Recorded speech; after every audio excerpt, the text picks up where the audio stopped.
Yo, what's good, y'all, man? We got The Last of Us episode 6 breakdown, man. Easter eggs and explain. Yeah, but yeah, though, man, big plot twist. You know what I'm saying? If you see it, you see it. If you didn't, y'all go ahead and watch it, man. Don't watch my video. Just pause my video right now. Watch, the show, and then after you watching the show, watch this video. EV, man, no cat. But yeah, like it, so hit the bell. Yeah, let's get it. Greetings, my fellow communists. This is the commune. We're communists. He was like, this ain't. And he was like, yeah, we communists. Nah, I didn't like that. Episode 6 I ain't like that. of The Last of Us, although a slower episode, deviates quite a bit from the game and introduces us to Jackson, Wyoming, and potentially one of The Last of Us Part 2's major characters. So,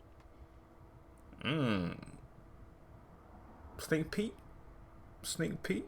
we'll be taking a deep dive into the episode, Easter eggs from the game, and at the end, redistributing all your wealth. Now be a good comrade and smash that like and subscribe button. Seriously, only 20% of you are subscribed. Because here we go. The episode begins with the final chilling moments of episode 5, the death of Sam by his own brother. The irony not forgotten that Henry did everything to save his brother from leukemia, yet he's the one who ends up killing him. The game fast forwards to fall, while in the show it's 3 months later. Yeah, 3 months. We're now in Wyoming, the place Joel's brother Tommy was last heard from. If they find Tommy, he may know where this secret Firefly base is, the one filled with doctors who might be able to synthesize a cure for the cordyceps virus using Ellie's immune blood. At first glance, we see a man holding a bow with some dead rabbits, a nod to the beginning of the winter segment from the game. There's even a deer strung up, the animal Ellie chases, which eventually leads her to David. We haven't met him in the show, but if you played the game, you'll know he has some interesting tastes. This time it's not Ellie or Joel with the bow, but a man named Marlon, a resident here in the vast wilderness of Wyoming. Joel and Ellie have held Marlon's partner Florence at gunpoint, looking to find just where they are on this map. Florence was even nice enough to make him some soup. You made him soup? For those with a She's like, yeah. Man, soup, yeah. keen eye, you'll pick She was nice, though. She was nice. Like, yeah. up the color of Florence's sweater, purple, or as Maria will later refer to it as eggplant. It's been worn by several characters throughout the series, from Tess, Sarah, and even Ellie. Its color can symbolize a wide array of things, from trustworthiness to wisdom to immaturity. Now Joel here has already asked Florence where they are on this map, and now asks Marlon the same question to see if they're lying. Marlon and Florence, characters who are not in the game, come across as this old bickering married couple. In fact, it was Marlon who dragged Florence out here even though she wasn't a fan of the seclusion. The irony here that this seclusion is probably what saved their lives once the pandemic hit. In fact, these two seem so far off the grid they haven't even heard of the Fireflies. Yeah, they know. She said Firefly. Oh yeah, Firefly come in the summer. She's like, no, not the Firefly. I'm talking about the people. She said, it's Firefly people. I was like, man, they stupid as hell. Nah, in not a bad way, but they don't know shit. You feel me? There are firefly people? No Firefly people. They do know, however, that They cities funny like as hell, Cody, Laramie, and the Wind River Reservation have all been taken over by infected, and the bodies they've seen along the river scared them from going any further west. If we're going by the map Marlon points out here, the supposed Death River, as they call it, is actually the Yellowstone River found in Yellowstone National Park. So we can see here they're quite a ways away from their next destination, the city of Jackson. On their journey west toward Death River, Ellie snatches one of the rabbits. Their hunger is something we'll see on full display. Yeah, they ain't eating nothing crazy for a minute. Once they eventually reach Jackson, and something that's also mentioned in the game. You hungry? Starving. The show introduces Joel to his first series of panic attacks, something he doesn't experience in the game. He'll later describe the sensation to Tommy as a feeling of fear, so numbing that his heart stops. These panic attacks are tied to his inability to save and protect Ellie, which in itself is rooted in his trauma of losing his daughter. He has one on their way to Death River, one when the guard dog approaches Ellie, and another when he finds a girl who looks like his daughter. One of the things I loved about this episode was the cinematography cinematography. We get that shot was fire. Absolutely gorgeous shots of the wilderness as Joel and Ellie make their way west. Much of the first half of the episode is framed to juxtapose Joel's change in character near the latter half. For example, Joe doesn't want to teach Ellie how to hunt, but later when he chooses to stick with her, he becomes this father-like figure and teaches her how to shoot. And what father wouldn't want to share some of his precious hooch? Yep. Still gross. The journey is not an easy one. Joel and Ellie have been traveling by foot for 3 whole months. We'll see Joel using duct tape on his boots, one of the game's most resourceful items. Ellie looks up to the stars at an aurora borealis. To the Fox natives, the aurora symbolizes the dancing of restless spirits, with the term aurora borealis translating from Greek to sunrise wind. It's here we learn of Ellie's fascination with space, in particular the astronaut Sally Ride, who was the first American to travel there. In her room in Jackson in The Last of Us Part 2, she even has an astronaut figurine and a poster of her favorite sci-fi comic, Savage Starlight, the same one we saw Sam pick up last episode. In The Last of Us Part 2, Joel takes Ellie to the Wyoming Museum of Science and History, where there's a large exhibit called A Walk Through the Stars. It's his surprise 16th birthday present to her and even culminates in a reenactment of a launch. Ellie's curious what they're going to do after they reach the Fireflies, and Joel's like, excuse me, we? If there's one episode where Joel... He was like, we? You mean, this is what I'm gonna do? I'm like, damn, Joel. Was a complete asshole. Still an asshole. I ain't gonna lie. I don't blame him no, man. I don't blame him at all. No cap. Well, it's this one. It's all part of his defense mechanism to protect him. Yeah, because he don't want to, like, yeah, you know, yeah, we already know, Joel. We already know. The pain he felt from losing those closest to him. He tells her he'd one day like to own a ranch and raise a bunch of sheep. Ironic, because Joel is literally shepherding Ellie across the country, just like he protected Tommy before her. Once you meet with a TurboTax expert who will do your taxes for you, you're free to do not taxes.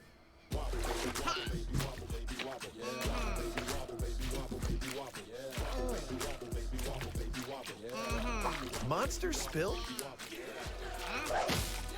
Bounty, the quicker picker-upper. But Ellie is shepherding Ellie across the country, just like he protected Tommy before her. But Ellie is reluctant that a vaccine will even work. It's been 3 months and only now does she tell him about what happened to Sam. Remember, she tried to rub her own blood onto Sam's wound in the hopes it would cure him, but it didn't. All Joel can say is that he trusts Marlene. If she says it can be done, it can be done. Joel tells Ellie he'll take both watches tonight, but just like Ellie fell asleep promising to stay by Sam, so too does Joel doze off. With the mumbling in his sleep, he's having one of his night terrors, something we saw him experience in episode 1. Later, he'll tell Tommy that he has these nightmares every night, but can never remember them, only this tremendous feeling of fear. However, we heard the sounds of Sarah dying in his nightmare in episode 1, so it's likely he's replaying that moment over and over again. As they make their way across Death River, they come across a hydroelectric dam, and Ellie can't help but unleash her inner Will Livingston, the author of her book of puns.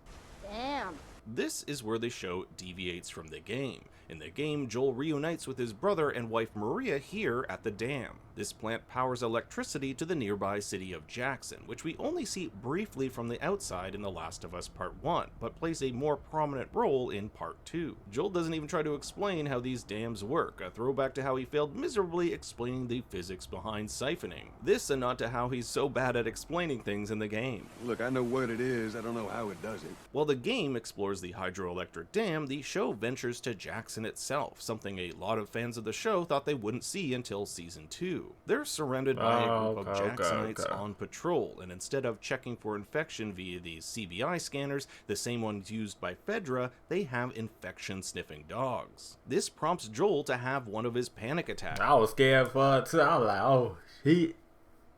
I hope they don't, you feel me? Cause I'm like, damn, I was scared for him, I ain't gonna lie. He remembers how even though Ellie was immune to the infection, she still showed up positive when she was scanned in episode 1. But much to both his and Ellie's surprise, the dog detects nothing. The dog, I was like, whew, that was scary, I ain't gonna lie. I saw Joel face, my face was like this, I'm like, whew, man. We never get an explanation to this in the show, but if Craig Mazin and Neil Druckmann haven't answered it yet in the official podcast, my best guess is since it's been more than 3 months since she was last tested, the infection is completely gone, or in such low amounts that what's the word, immune. That's what they said, immune. I mean, she ain't turned since 3 months, and we still see her turn yet. So obviously it's green now. It's not detectable. Yeah. It's here we meet Tommy's wife, Maria, a former district attorney for the state of Oregon. It's kind of ironic. Yeah, we didn't even know that till they say, "Oh, yeah, me and her. Yeah, we together." Like that a former criminal is now married to a person who put criminals away. She asks for Joel's name and invites him into the city, perhaps recognizing this could be her husband's brother. She'd undoubtedly know his name, but it remains unclear whether she's ever seen a photo of him. In the game, Maria she was like, when she was like, "What's his name?" Because you know he ain't looking at him, and he said Joel, and then she was like, "Oh, come here." Seen a photo of him. As the patrol makes its way to Jackson, they alert the guards at the front gate using this red flag. Perhaps it means they're bringing hostiles with them. The game gives us some more insight on what happened between Tommy and Joel before they split apart, stating that Tommy leaving was based on a disagreement. Tommy saw the world one way, I saw it the other. Yeah, I'm about to say, they Tommy's tell us. last words to Joel were, I don't ever want to see your goddamn face again. a bit of a departure from the show. Now, there are a lot of fun similarities between Jackson in the show and in the game, from kids playing with snowballs, a school/daycare, and the Tipsy Bison Diner. I also liked how they haven't taken down the 2003 Lights Festival sign some 20-odd years later. There's also a shop called Teton Tunes. Now, if you're familiar with the game, Joel has a love for singing and playing the guitar. In fact, this is the first episode he mentions that he would have wanted to become a singer. Yeah, When I singer. was a kid, I wanted to be a singer. Well, when I was a kid, I used to want to be a singer. Of course, this dream of his was put on hold because he had Sarah at such a young age.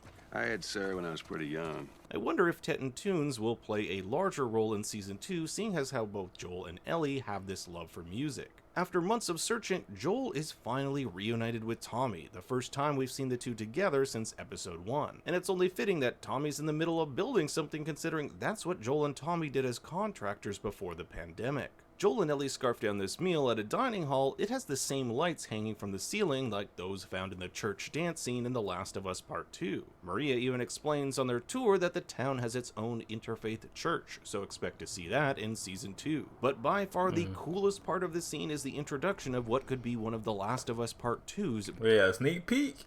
Because you're like, oh, sneak peek? Yeah, sneak peek. biggest characters. Now in the credits, this actress is billed simply as Staring Girl, but for those of you who have played the game, this is most likely Dina, a character who will become Ellie's love interest. She also bears a striking resemblance. But for now, We see though, Maria 'cause you know what I'm saying, you know, they like to flip the script. So we see them, man. refers to her as a curious girl who's interested in Ellie because she doesn't look or act like all the other kids. Maria apologizes for their less than warm welcome to Jackson. The city keeps a low profile to avoid raiders and other ne'er-do-wells. Part of this includes keeping off the radio, which is why Joel hadn't heard from Tommy in weeks back in the Boston QZ. Thankfully, due to its remote location, infected are few and far between. Here are 3 reasons why you should buy a new gaming PC from Build Redux. 1, we offer the best pricing on quality gaming PCs. Joel asked to speak. Thankfully, due to its remote location, infected are few and far between. Joel asked to speak just with family, aka Tommy, where it's then revealed that Tommy is married, and Joel is less than thrilled. It's the same reaction he gives when he... Yeah, but I'm saying, he was like, fuck. It was surprising when he said, yeah, we married. Huh? Say it again. Yeah, we married. He finds out Tommy is going to be a father, but we'll unpack that mess in a bit. Maria settled here in Jackson 7 years ago with her father, where they'd soon become leaders. The show explains that the population of Jackson, of roughly 300 people, is run by a democratically elected council, of which she is a member. At the stables, we're introduced to a young foal named Shimmer. In The Last of Us Part 2, we see the grown-up version of this horse, which Ellie rides to do her patrols. In the game, Ellie knows how to ride, something she learned from a man named Winston who we meet in the Last of Us comic. Joel says he and Ellie have been doing just fine, and Ellie's face says, what the hell are you talking about? They've lost basically all of their travel companions and barely made it to Jackson alive. Joel and Tommy grab a drink at the Tipsy Bison, while Maria helps Ellie settle in. Joel remarks that Tommy hasn't aged. The only thing to really change about him is his longer hair and mustache. Doesn't seem like you age much. You, on the other hand. You're fucking old. Hilarious. The two share a drink where it's implied Tommy makes his own booze, saying all they need now is to have some bacon, and it's not long before we realize Joel isn't being upfront to Tommy about why he's here. He lies about Tess being fine, and yeah, he was like, Tess, yeah, she fine. Is the daughter of some bigwig Firefly, that he's been paid to transport her across the country. Now Tommy tells Joel that this Firefly base is located a week's ride south at the University of Eastern Colorado, the same place it's located in the game, but things are really messed up between here and there. Infected, raiders, it's not an easy trip. Joel wants Tommy to come with him, but Tommy says no, and Joel thinks it's because Tommy resents him for the things they did to survive. We murdered people. And I don't judge you for it. We survived the only way we knew how. The real reason he won't come, he's about to be a father. In the Yeah, game, that's Tommy why. doesn't have a child. See, that's the thing too, yeah. So this might come as a shock to those who played. What should be joyous news is met with Wait, a what? stone face. So this might come as a won't come, he's about to be a father. In the game, Tommy doesn't have a child, so this might come as a shock to those who played. What should be joyous news is met with a stone-faced Joel. His brother he's traveled across the country for has abandoned him to start his own family. Yet another reminder of the family Joel lost. Tommy drives home this fact, delivering one of the most gut-punching lines of the season. Just because life stopped for you doesn't mean it has to stop for me. The game's version of this ends a bit more physical. You lay your hands on me again, it won't end well for you. And if it couldn't get any worse, Joel stumbles out of the bar, seeing a girl resembling his daughter. Yeah. Notably absent from the episode is Tommy's gift to Joel. We learn Tommy ventured back to their home in Austin and picked up this photo, one which Joel does not accept. Meanwhile, Ellie enjoys a hot shower in a room that looks like it hasn't been touched since 2003. The calendar is still on September, as well as the Libra horoscope from September-October of that year. This room is actually a recreation of a ranch house found in The Last of Us Part 1. They've even added a giraffe plushie and poster on the wall. Giraffes are Easter eggs found throughout the game and can be found in Episode 2. They hint at a particularly memorable scene. Maria leaves a note that she'll be across the street, leaving Ellie this multicolored jacket, the same one from the game. Not only that, she gets a Diva Cup, and I'm thinking between this and the Tampax Pearl, this is not what I had in mind when they said the show would be a period piece. Across the street at Tommy and Maria's, Ellie takes note of a makeshift memorial above the fireplace, dedicated to Joel's daughter Sarah and Maria's son Kevin. Kevin was only 3 years old when he passed, just 2 days after Sarah's death. Ellie mistakenly assumes that both Kevin and Sarah were Maria's. Up until this point, she hasn't even known Joel had a daughter. In the game, it was Maria who told Ellie about Sarah too. Not her, you know. What? Maria told me about Sarah. Ellie? Maria has a word of warning for Ellie. She knows what happens to people who follow Joel, referencing the time of Tommy's life where he killed innocent people to survive. Be careful who you put your faith in. The only people who can betray us are the ones we trust. Maria's words foreshadow Joel's eventual betrayal of Ellie dumping her with Tommy, but they can also foreshadow an even bigger betrayal that happens at the end of the game. Something I'll save as a spoiler near the end of the video, but I'll give you a heads up before we get into that. As Ellie keeps watch on Tommy and Maria, the 1977 romantic comedy The Goodbye Girl plays.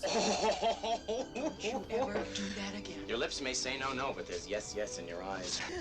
What the fuck? An interesting title considering Joel will soon be saying goodbye to Ellie. In fact, in the next scene, Joel divulges his plan to leave her, have Tommy take her to the Fireflies instead of himself. Fun fact, Tommy mentions the kids in Jackson are watching a movie in the game. Kids will be watching movies tonight. Joel lays everything out on the table. What happened to Tess, Ellie's immunity, and his apprehension continuing on with her. He's seen how his age nearly got Ellie killed in episode 4. Because I was too slow and too fucking deaf to hear him coming. He carries around this guilt, and now he has this added worry of his panic attacks. I couldn't move. I was so afraid. What if this happens when Ellie needs him most? This is why Joel wants Tommy to take her. He's younger, faster, and more reliable. In Joel's mind, this is what's best for Ellie, yet he doesn't take into account what she wants. So if Tommy really wants to make up for all that evil shit he did with Joel in the past, that evil stuff that made him take off from him, this is his chance to make things right. To make sure his child is brought into a new world where the virus can be eliminated forever. Tommy reluctantly agrees. He'll leave at dawn with the girl and not tell Maria. In the game's version, Maria knows, but instead of Ellie patiently waiting for him, she rides off on her own, leading Tommy and Joel to join forces to get her back. Joel finds Ellie reading the diary of the teenage girl who once lived in this room. Is this really all they had to worry about? Boys, movies. Is this really all they had to worry about? Boys, movies. Notice this purple flower here, similar to the purple plants that line the road leading to Jackson in the game. Unbeknownst to Joel, Ellie was listening in on his conversation with Tommy. Yeah, we get this brief shot of her walking along the empty streets of Jackson, having left the movie, but we actually never see her eavesdropping. Joel... You know what I said? We never see her, so I was like, I mean, we saw her on the street. You know, they showed us walking, she walking, but we never see her, like, you know what I mean, like that. You know, hiding and shit, you know, so like, I don't know. Is abandoning her, just like everyone else in her life. And the dialogue here is almost word for word from the game.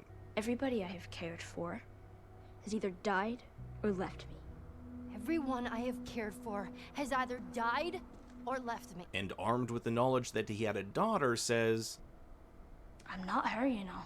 Joel is well aware. You're not my daughter. And I sure as hell ain't your dad. It's a brutal scene, but this is what needs to be done because Joel believes this is the best thing for her. The problem is Joel hasn't taken into account what Ellie wants. He gives her no say in the matter. So don't tell me that I'd be safe with somebody else, because the truth is, I would just be more scared. So don't tell me that I would be safer with someone else, because the truth is I would just be more scared. Come dawn, Ellie and Joel will go their separate ways. Maria warned Ellie that the only people who can betray us are the ones we trust. Joel is obviously heartbroken over this decision. He dreams of putting up Christmas ornaments with his daughter, his broken watch fully intact. The parallels between Ellie and his daughter weigh heavily on him, and the next morning we find out he's had a change of heart. Yep, he changed his mind. As Tommy arrives to pick up Ellie and take her to the stables, Joel is already there preparing to steal a horse. I would have gave you one. I know. He tells Ellie she deserves to have a choice. You deserve a choice. I still think you'd be better off with Tommy. Let's go. This is an interesting choice of words for Joel, as we'll find at the end of the season he'll make a life-changing decision for Ellie without giving her a choice, but more on that near the end. Tommy tells Joel to make for the I-25, a stretch of highway that extends from Wyoming all the way to New Mexico. From there they can reach the university and hopefully this Firefly base they've been desperately searching for. The two say goodbye, with Tommy promising a place for both of them when they come back. Adios, big brother. Adios, little brother. Joel's decision to stay with Ellie marks a shift. Adios, little brother. A place for both of them when they come back. Adios, big brother. Adios, little brother. Joel's decision to stay with Ellie marks a shift in his behavior. The guy who wouldn't teach her how to hunt is now teaching her how to use a rifle and is enjoying it too. Ellie's never known a world before the pandemic and asked Joel if everything ran like Jackson back then. His response is a bleak commentary on society today, stating that the world was divided by people who wanted to own everything and those who wanted nothing at all. And which group did Joel belong to? Neither, I just did my job. And just like in the game, Joel spends his time going over the intricacies of football with Ellie, a game she'd probably never have seen in real life. But if you make it to 10 yards, then you're back to first down? Yep. And if you clear the 10 yards, then you're back at first down? First down, that's right. It takes them 5 days to reach the I-25, and lucky for them, the trek has been relatively easy. They reach the university whose mascot is ironically a type of sheep. In both the game and show, Ellie muses about university life. People would live here and, like, what, go to classes and stuff? People would live here and just study, even though they were all grown up? University being a place to find yourself leads Joel to reveal his real dream. Instead of the sheep farm, he'd rather be a singer. This is the first time in the show he talks about his love for singing and the guitar, but because he had Sarah at such a young age, a music career was never really in the books for him. If Ellie is saving the world, the least Joel can do is one day sing for her. Well, you're singing for me later. I'm gonna save the fucking world, man. That's the least you can do for me. Like in the game, we get these roaming bands of monkeys, which Joel surmises were once part of the old medical labs. In the game, there's even a tape recorder of a doctor being bit by one of these monkeys, some of which were infected. The mystery behind the Firefly's abrupt departure from the university is fleshed out more in the game via a series of documents and recordings. X-ray images show that research was done on those infected by cordyceps. So there's something coming. Let's face it together. Engage. Whatever was going on here likely had something to do with finding a cure and or understanding how the infection works. This is why Marlene desperately wanted Ellie to make her way here. From the game, we find out the university was getting slammed by infected. In fact, there's a whole section where Joel has to take down a bloater by himself using a flamethrower. Long story short, the university became a less than ideal location to continue their work, and the decision was made to move to St. Mary's in Salt Lake City. In the show, we see this giant corkboard with a bunch of push pins all leading towards Salt Lake City, while in the game we hear a voice recording from a doctor, now a decomposed skeleton, mentioning this location. Looking for the others. They've all returned to St. Mary's Hospital in Salt Lake City. One part that's absent from the game is Joel's trek through the university dorms, which tells a grim story of the dorm students holding themselves up during the start of the pandemic, finding out no one is coming for them, and eventually succumbing to the infected. The Firefly sign indicates they're in the right place, but everyone seems to have left. A packing list confirms their suspicion. The Fireflies aren't here. Like in the game, Joel and Ellie hear a commotion upstairs only to be startled when they find out it's just the monkeys. As we take a closer look at the corkboard, we see these multiple pins indicating what seem to be Firefly encampments all leading towards Salt Lake. There's even a bunch of red pins originating from Seattle, a major location in The Last of Us Part 2. We also see a bunch of radio stations which the Fireflies may have been using to communicate with one another. Their investigation is cut short when a group of raiders descend upon them. In the game, Joel is pushed from the second floor and onto this steel rod, while the show has him attacked by a raider and a part of a baseball bat lodged in his stomach, even depicting Joel grab this dude and snap his neck like one of many of the kill animations in the game. The game is much more brutal in this section as Ellie and an extremely wounded Joel make their escape, but I understand why the show has a more toned down version. It's just not believable to have someone wounded in the gut taking down 20 plus guys. Both versions end with Joel and Ellie escaping on horseback with Joel collapsing. I don't know where the fuck I'm going. What the fuck? Yeah, that was a big plot twist. I don't, is he alive? I'm gonna do. I mean, tell me what to do.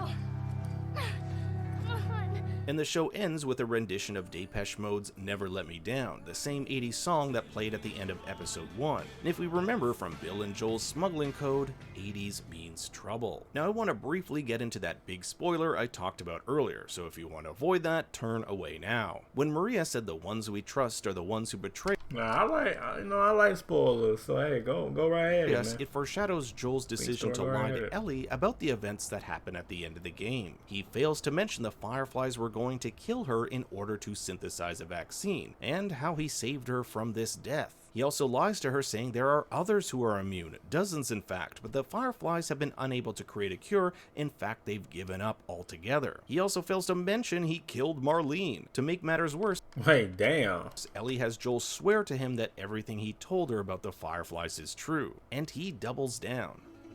I swear. It's a betrayal by someone Ellie trusts the most and sets up the events for The Last of Us Part 2, but we still have a long ways to go before we get there. That's it for now. What did you think? Dang, what happened to Joel though? Joel still alive though, y'all? Did Joel still, let me comment below. Y'all saw the show, man. Joel still alive though? Let me know comment below. We seen episode 7, man. But did Joel still alive though? Yeah, awesome. Yeah, fact, awesome. I like how they bonding in the episode. Yeah, I like it too. I followed it up 10 out of 10 though. Like every other episode. But hey, like it up, so hit the bell, man. Let me know comment below what y'all think. And yeah, alright, peace.